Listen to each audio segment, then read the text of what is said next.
CTV's W5 tonight. The most happy-go-lucky kid I have ever met. A promising young student. Full speed ahead. She was always smiling. Terrific girl. A reputable boarding school with very relaxed rules. It was a big party house. And a night that would haunt so many for the rest of their lives. There's this emptiness. What could have happened to this teenager? Complete mystery. And why didn't her college or even police bother to find out?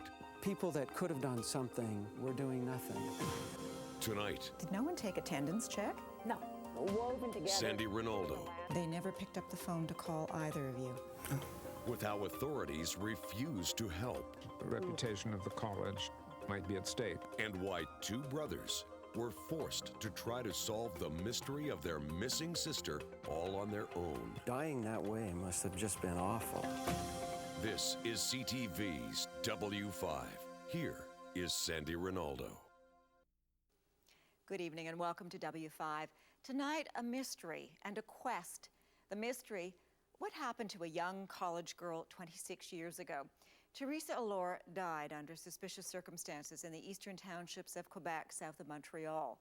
The quest, her family's search for the truth about what really happened to Teresa and for justice. Now, in rural Quebec in the late 1970s, when Teresa was found dead, no one wanted to believe that it was anything but a terrible accident, quickly hushed up and forgotten. But as her two younger brothers grew into men, they were haunted by their sister's tragic death and began to believe that the college and police had failed Teresa and their family. They began investigating their very own, very personal cold case, making discoveries that would rock the eastern townships while trying to find out who killed Teresa.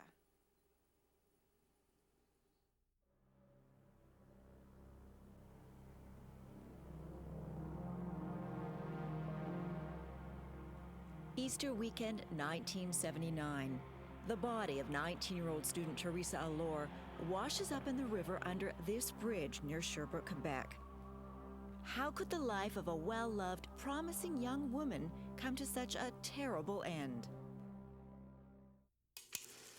Teresa had come from a happy home, growing up in the 60s in the suburbs of Montreal.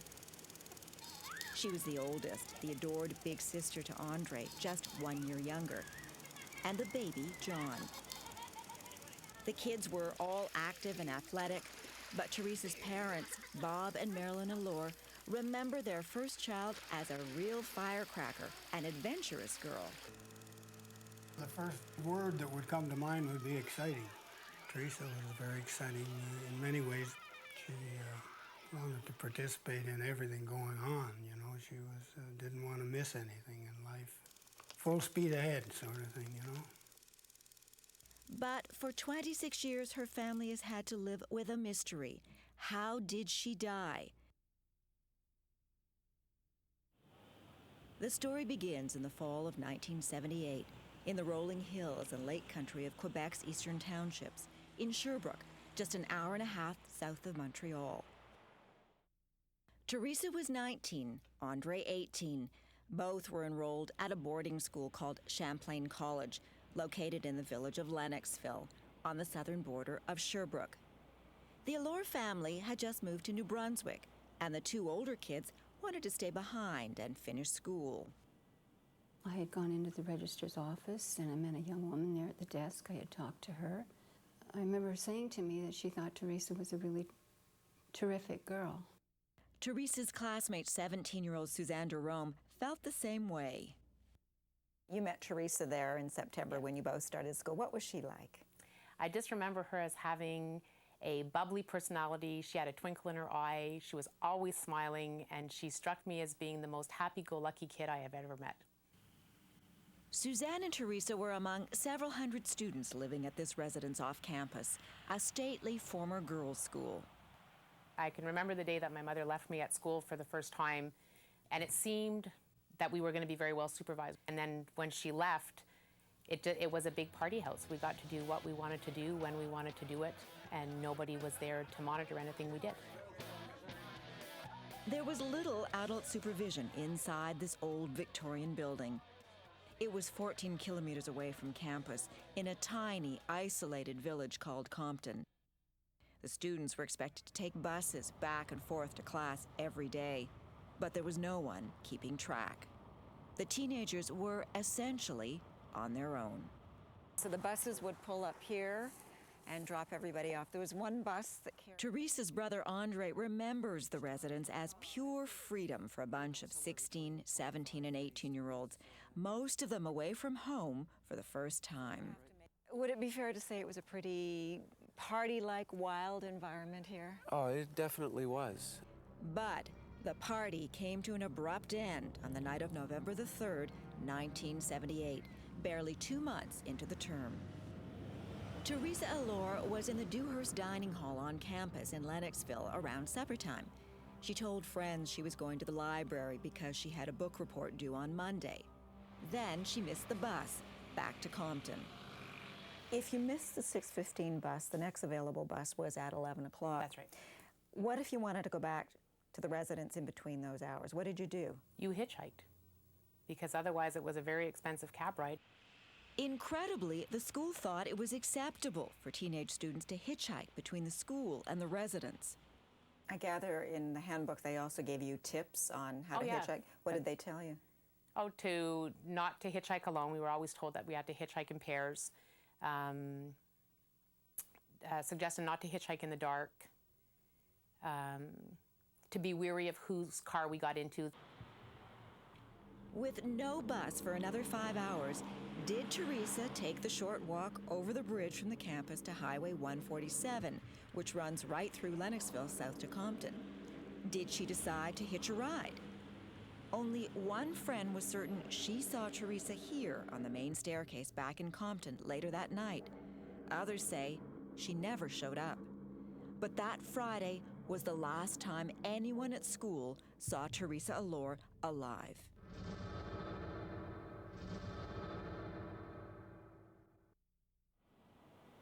The weekend passed. With students coming and going, no one noticed Teresa was missing. Monday came, classes started, she didn't show up. Yeah.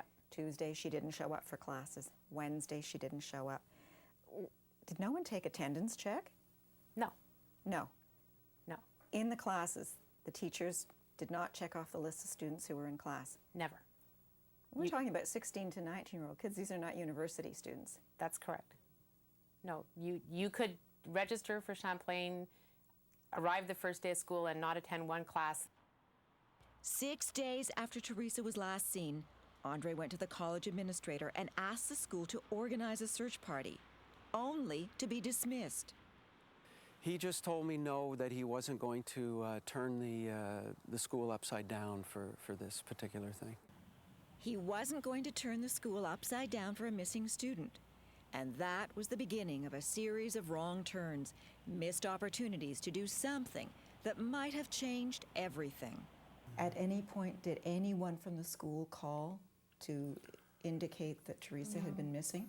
No, and not even to this day have we heard from the school.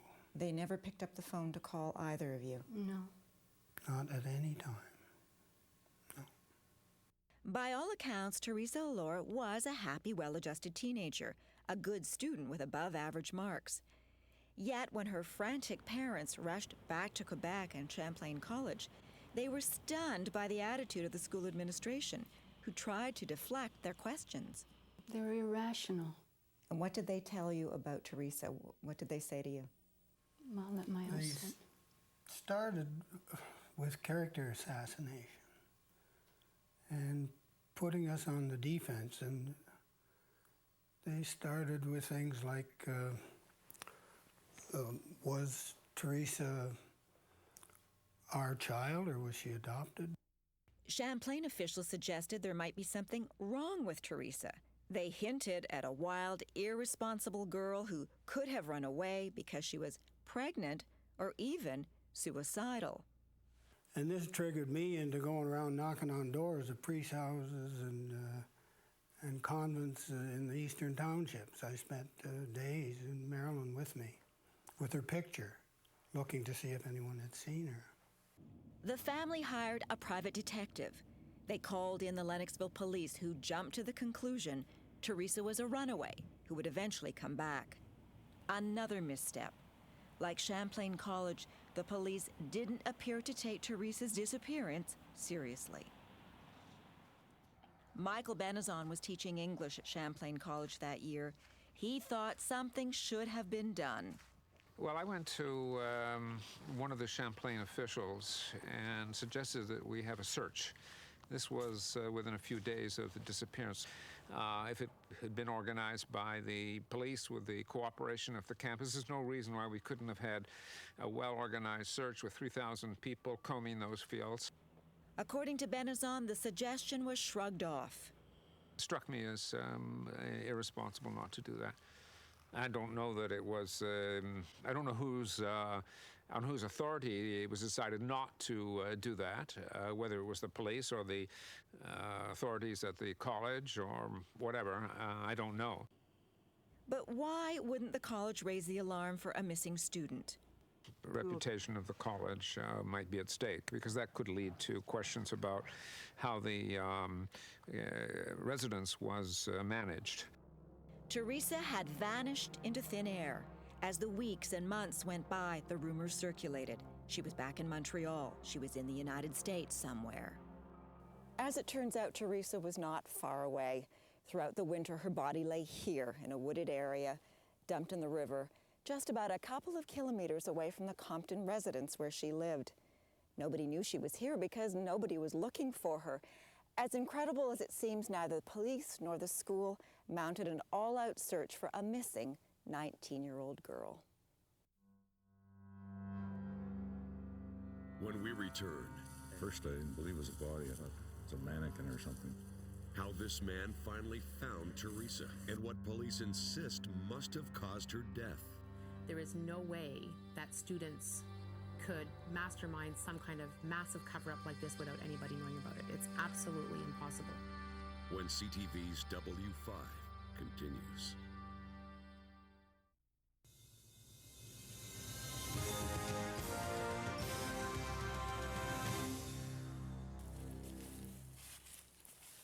Robert Ride knows the lay of the land in Quebec's eastern townships like the back of his hand. He will never forget the Easter weekend of 1979 when he walked down to the edge of the Coaticook River. I was doing a bit of muskrat trapping at the time, spring muskrat trapping. I had a long weekend. It was the morning of Good Friday. I was just basically looking for a muskrat sign in the water when I came upon the body. It was April 13th, 5 months after Theresa Allore vanished. The muskrat trapper had accidentally stumbled across her body, face down, clad only in a bra and a pair of panties, in a muddy creek under a bridge that is barely 2 kilometers down a country road from the village of Compton and the Champlain student residence. First, I didn't think it was, I didn't believe it was a body. I thought it was a mannequin or something, but when I got close enough to it, I realized it was really a body. Although it's directly off a secondary route, this is an isolated spot during the day. On a November night, it would have been virtually deserted. In the nearby farmer's field, police found a torn scarf, later identified as a 19th birthday gift to Teresa, but nothing else. Then, a week later, an unexpected twist. A farmer spotted Teresa's wallet in the ditch along this country road, 10 kilometers from where her body was found. Inside, the markers of a teenager's life, her college student cards, a gum wrapper, a picture of a boy. At first, a local coroner thought he saw signs of strangulation, but the autopsy report shows no obvious marks of violence, no evidence of sexual assault. After 5 months in the water, medical examiners could not say exactly how or when Teresa died, except that it was a violent death of an undetermined nature. A complete mystery. Leo Hamel was the Lennoxville police chief back in 1978. He retired long ago, but after all these years, he still has his file on the missing girl. Why are you holding on to all of this, Leo? I don't know. Look at all these clippings. The former chief is still affected by the disappearance and death of a young student in the community he was sworn to protect. He was a small-town chief with a lot on his plate. But Amal insists that back in 1978, he did everything he could to try and find Teresa. There was no ground search because, in the beginning, he honestly believed she would show up. I thought that she went to Montreal and she stayed with some friend and decided not to come back, take a time off for a week or so, you know. A search wouldn't have saved Teresa, but finding her earlier might have provided police with more clues and spurred an investigation. Months before her body was found, the former police chief recalls a curious incident. 2 hunters reported seeing a neatly folded pile of women's clothing in a forest the same weekend Teresa disappeared. And then we went in the woods with those 2 hunters, and we never been able to find the clothes. Did you think it was connected in some way? I thought it was connected. You thought it might be Teresa's Yeah. clothing? Yes. The Lennoxville chief notified the Quebec Provincial Police, the Sûreté de Quebec, about the missing girl. Teresa's parents were shocked when an officer named Roch Goudreau told them to stop searching for their daughter. And what exactly did he say to you? He said that he didn't believe that we should be wasting our time like that. We should go home from where we came from, and that she would come out of the snowbank in the spring, and that's exactly what he said. The Sûreté investigator had come up with a theory. There had been a party in the residence the night Teresa disappeared involving LSD. Perhaps she took some and accidentally overdosed. After all, it was the late 70s, a permissive time when kids were experimenting with drugs. But the Lennoxville police had already looked into that. Everyone at the party said Teresa wasn't there. You considered the possibility that drugs were involved in Teresa's death. Yes. But she was not a drug addict, as far as you know. No, she was not a drug addict. She smoked marijuana, just like most of the kids at that place did, but as far as I know, she did not do anything, take any other drugs than that. She smoked cigarettes. Even after she was found face down, half naked under this bridge, the SQ continued to hold on to the theory that Theresa Allore had probably overdosed. Then, frightened students covered it up. And that's crazy. Champlain, you couldn't kiss a boy on Friday night without the entire campus knowing about it on Saturday morning. There is no way that students could mastermind some kind of massive cover-up like this without anybody knowing about it. It's absolutely impossible. Former teacher Michael Benazon, too, scoffs at that theory, saying the students were young, immature, but not vicious. And if one of them might have been like that, the others would have told about it, would have said something, and they didn't. And there's a reason why they didn't. It's because it didn't happen. But what did happen to Teresa? The months and years dragged on, and the case remained unsolved. Her family had lost their only daughter. They were left with a void that could never be filled. You know, it's like you're a hole, and then a slice is taken away, and you just learn to live with that. Her family also struggled with the shame of the drug overdose theory, the idea that Teresa was somehow to blame for her own death. Her brothers grew up and started families of their own, but their sister's death continued to gnaw at them until finally they had to take it on. They had to go back and do what the police never did do, find out what really happened. I just couldn't see it being done. I just couldn't see how, a group of students could put somebody, whatever, into a car or however they transported. I just couldn't see how you would do that with the number of people that were, here at the residence at the time. So, in 1994, Andre and his younger brother John returned to the eastern townships, to the lonely spot where Teresa's body was found. John had never been there. He was only 14 when his sister disappeared. I had to get my brother to show me exactly where it was. But the first time we pinpointed where she was, in relation to the road, in relation to where she lived and all that, and how she was found, for me, it was like, don't tell me she died of a drug overdose or blah, blah, blah, blah. This is a sex crime and this is a murder, so. You start to think, okay, maybe she, was walked there, maybe she decided to hitchhike there. Was it possible that Teresa had been hitchhiking that night from the campus? Or maybe she walked down the dark country road into Compton to buy cigarettes. Did someone pick her up, kill her, then dump her body so close to where she was living? It's a creepy area. I mean, you got these willows and cornfield. I just thought, it was a horrible place for somebody to, to end their life. Dying that way must have just been awful, I mean, dying in fear.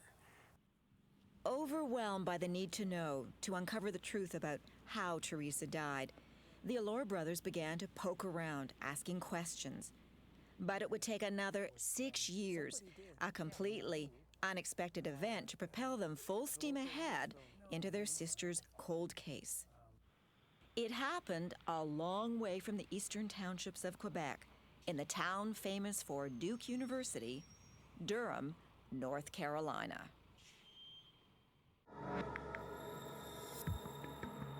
When we return, The police knock on our door. a surprise visit from police at Teresa's brother's new home. We want to check the property for a body. When CTV's W5 continues.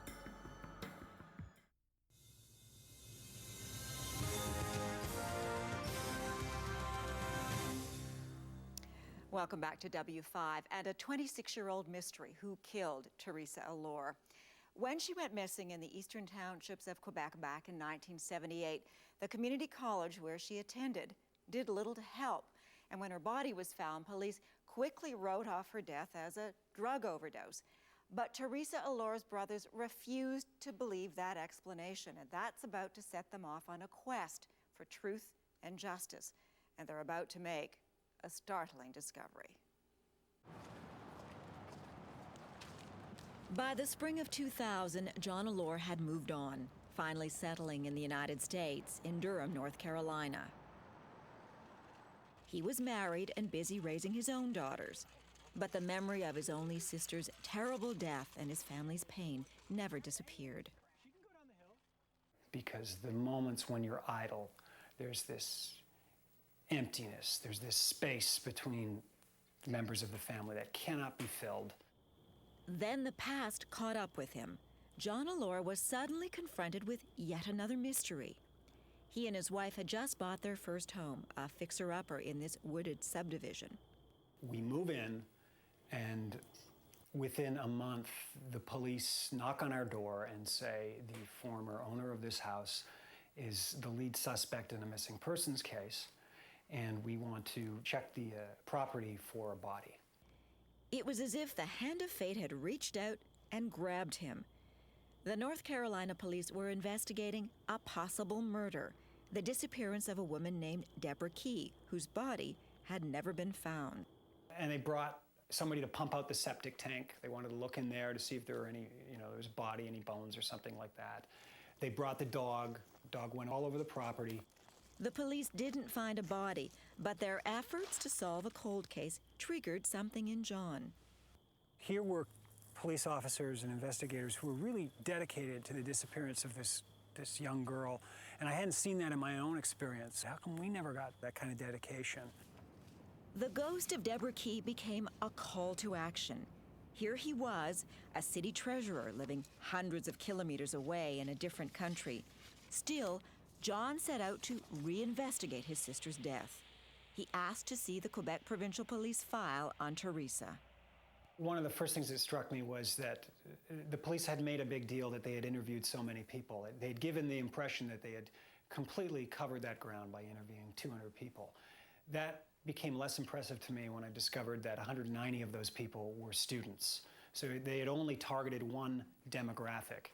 And I thought specifically that demographic because they wanted to prove their own theory of drug overdose.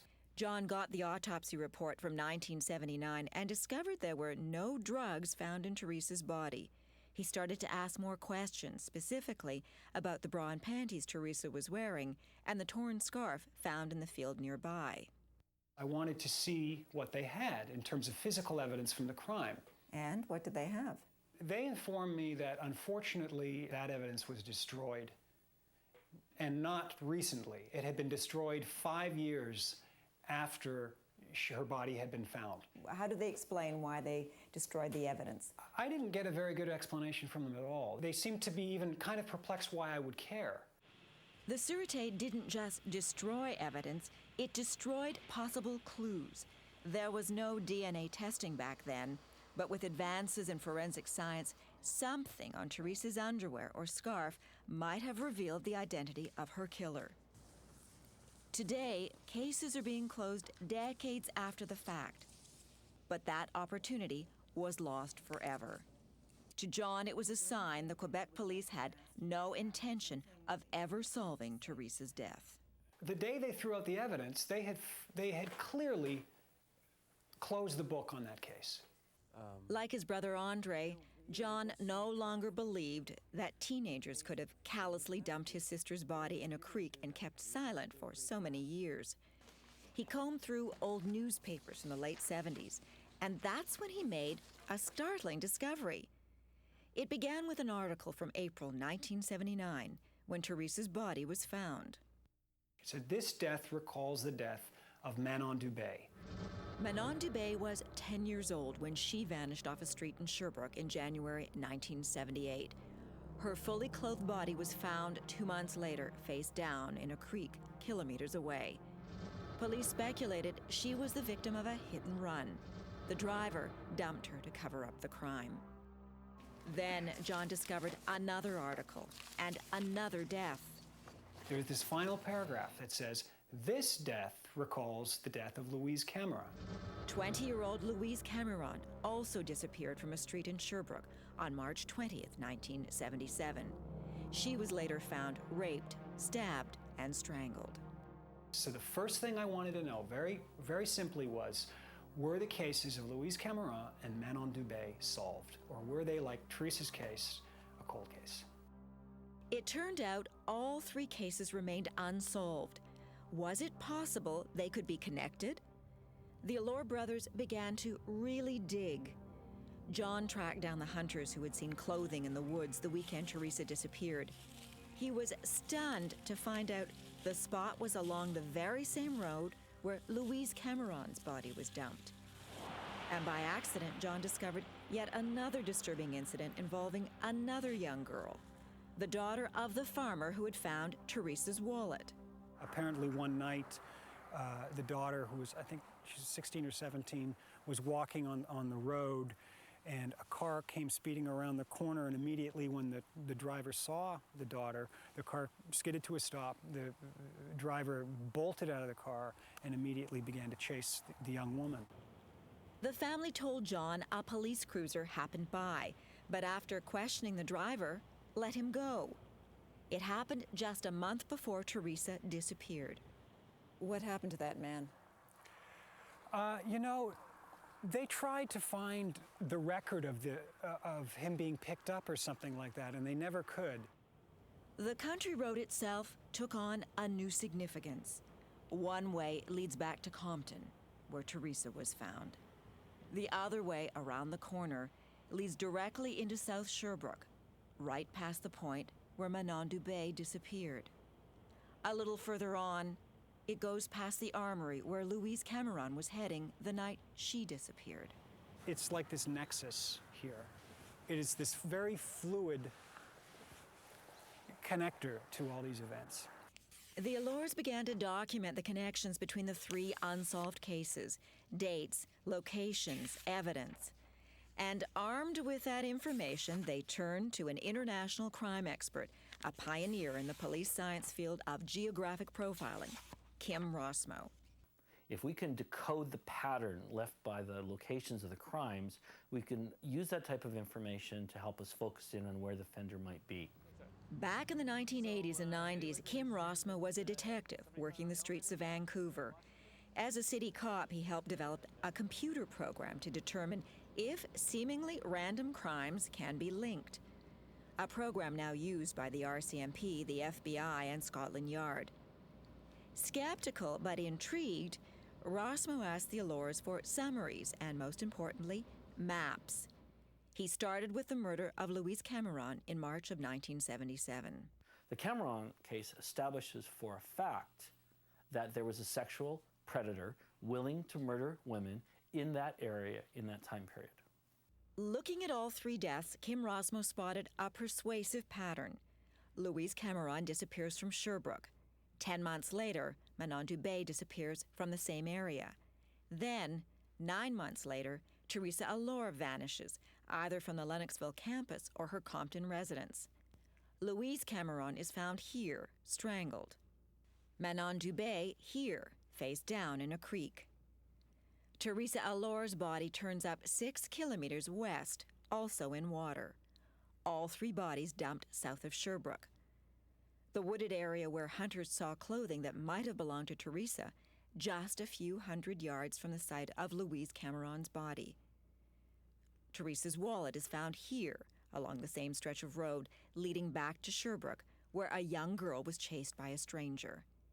Given the unusual cluster and the very low rate of female homicide in that part of rural Quebec at that time, Kim Rosmo came to a shocking conclusion.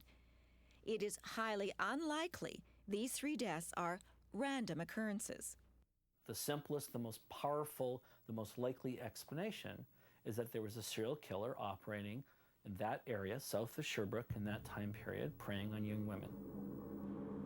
A sexual predator prowling the country roads of the eastern townships. A killer who eluded police. When we return, If you don't ask the question, how will you ever know? an idea knocked down by police leads to a possible killer. He fits the profile. When CTV's W5 continues.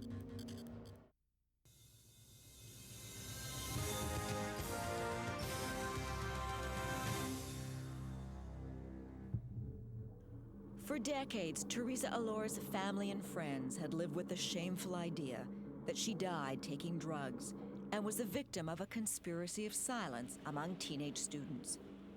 Now they were confronted with the possibility she was the victim of a sexual predator, and maybe not the only victim. I totally believe that Teresa was a victim of a sex crime. I think Teresa was hitchhiking. I think she was hitchhiking back here because there wasn't a bus available, and she didn't want to wait till the late bus, and I think she got picked up by the wrong person.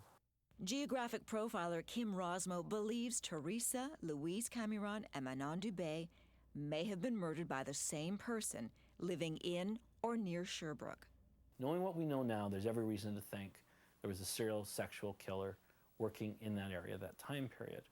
According to Kim Rosmo, the locations associated with these deaths are intertwined, woven together here in the landscape south of Sherbrooke, Quebec.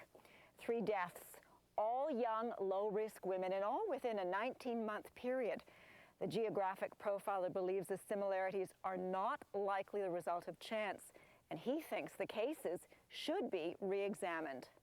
It certainly seems to me to be a reasonable approach to go back, approach this as a single pattern, and see where that may lead the investigation. There was never any doubt Louise Cameron was abducted off the street, sexually attacked and murdered. Why hadn't the police ever considered the possibility the same thing had happened to Teresa? Perhaps because it was easier to believe her death was accidental. But they did solve the lady. As late as 2002, after the Allores went public with Kim Rosmo's opinion, retired Sûreté agent Roch Goudreau appeared on local television defending the drug overdose theory. I'm still believing that it's an accident by drug overdose. I think investigators form pet theories, and they're very stubborn to get them off these theories. It would, at this point in his life, I think it would upset his whole frame of reference for him to go back and say, my gosh, I might have been wrong. We tracked down Roch Goudreau at this private investigation firm in Sherbrooke, but he refused to talk to W5 about the Allore case. No, I don't have anything to say on that case. Louise Cameron case is a sex murder. From his police experience, Kim Rosmo finds the drug overdose theory an incredible stretch, not supported by the facts. I'd like to see a list of such cases where young women were found dead from a drug overdose and after a party, and no one ever talked about it, and their body was dumped some distance away with the clothing taken off. It seems to me a little more like a TV script than real life. Except on TV, cases get solved. Rosmo also finds the Sherbrooke police theory about the suspicious death of Manon Dubé equally implausible. How many hit and runs does the offender put the victim's body in his or her car and drive it away? I'll just ask you that. And I was a police officer for over 20 years, investigated hit and runs. I don't remember one hit and run that involved anything like that. Kim Rosmo says the deaths of Louise Cameron, Manon Dubé, and Theresa Allore need to be looked at as a pattern. But the Quebec Provincial Police, the Sûreté de Quebec, says there are no connections. SQ agent Chantel Mackles. A geographic profiler by the name of Kim Rosmo has taken a look at all these cases, and he says if you connect the dots, there was a serial killer on the loose in 1978. All theories are good, but we need physical proof. We need something to lead us in our investigation. And in Teresa's case, we don't have that. We are facing a suspicious death, and to this day, it's unknown what the cause of her death is and what the circumstances of her death is. But at the time, the Sûreté Quebec was investigating the murder of another young woman, Louise Cameron, in an area adjacent to where Theresa Allore was found. Do police not, as a rule, try to make a connection between two young, so similar women? You did. We did. And? We did try to make a connection. In the case of Louise Cameron, it's evident that there's signs of strangulation. In Teresa's case, it is not. So there, you don't have that similarity. Yes, they are two women in about the same age, in about the same area, but to this day, we have no physical evidence to prove that they are linked. But in the case of the young Manon Dubé, she was a 10-year-old girl. She was all dressed up when we found her. It's not the same case. But Kim Rosmo believes that is missing the point. It's the timing and the locations that count. 3 disappearances, 3 bodies in such a confined geographic space rules against chance. All I can say is that this needs to be looked at as a pattern of crimes to see where that leads. And by looking at everything, they may decide that this is not connected or that's not connected. They have more evidence available to us. But if you don't even look, if you don't ask the question, how will you ever know?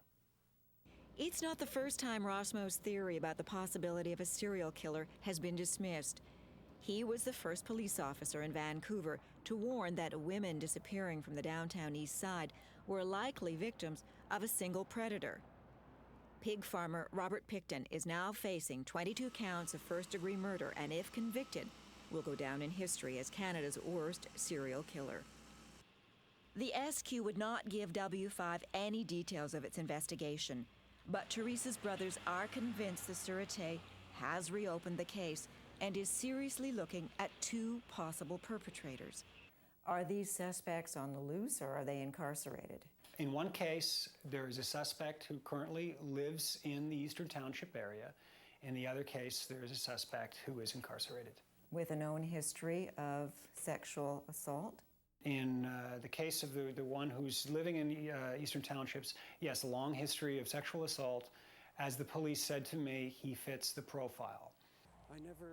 Decades after much had been forgotten or destroyed, John and Andre Allore say they were left to investigate a murder on their own. They want someone held responsible. But no matter what happens, they have found some peace setting the record straight for Teresa.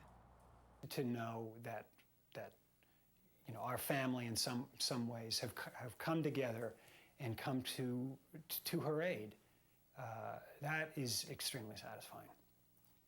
Andre, too, feels they have rewritten history. It put Teresa in a completely different light. This whole drug overdose idea was put to rest. she got a raw deal, you know, out of life, you know, and then, you know, after she died, people that could have done something were doing nothing, you know. And, they let her down. And really let her down. So, and I think a lot of what we're doing now is trying to change that for her. Although the Lennoxville police chief didn't want to believe it 26 years ago, today Leo Amel is convinced Theresa Allore was killed. Myself, I really believe, I believe it's a murder. So I have to say that. I believe it's a murder. Does it still sit with you? Oh, boy.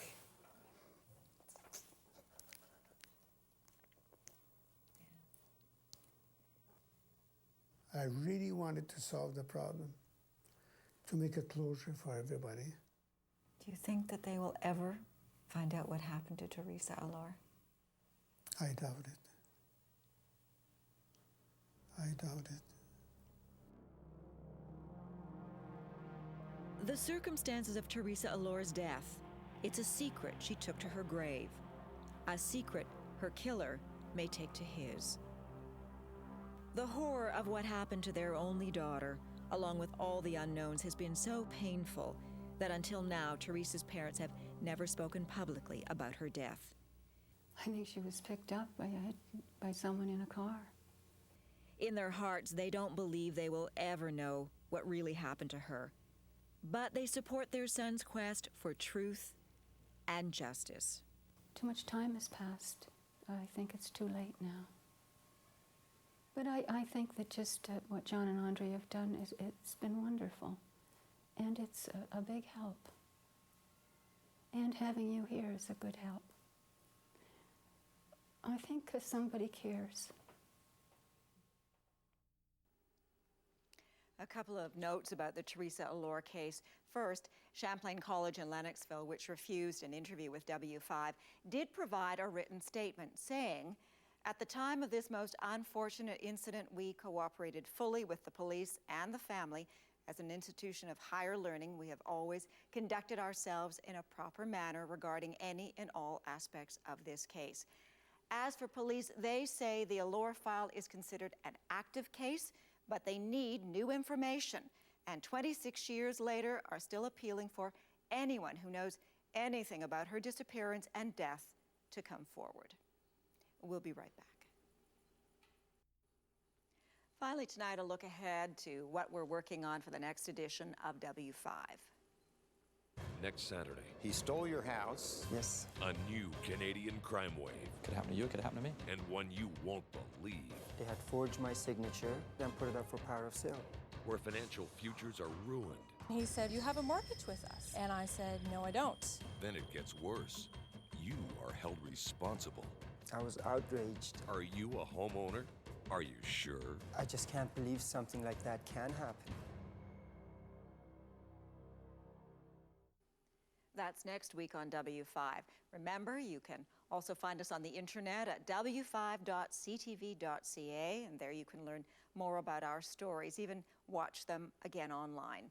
Until next week, on behalf of all of us at W5, thanks for joining us. I'm Sandy Ronaldo. Good night.